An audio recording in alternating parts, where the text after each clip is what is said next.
draw it this way up first. So I've got a board, I've got a block with a magnet. Will go on the block. There's another block this end that will take this.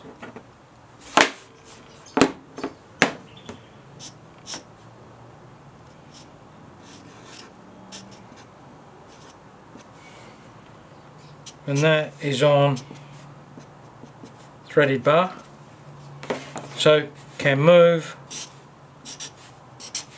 up and down to get the desired angle.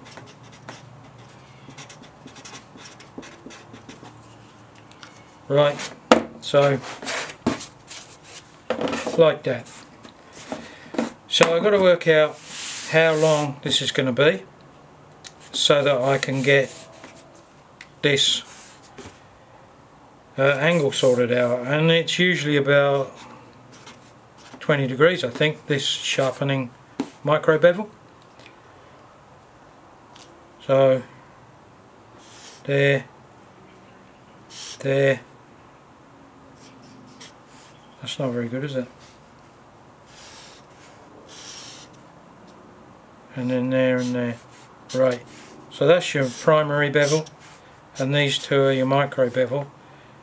20 degrees and 20 degrees this side, so this here should be 40 degrees total.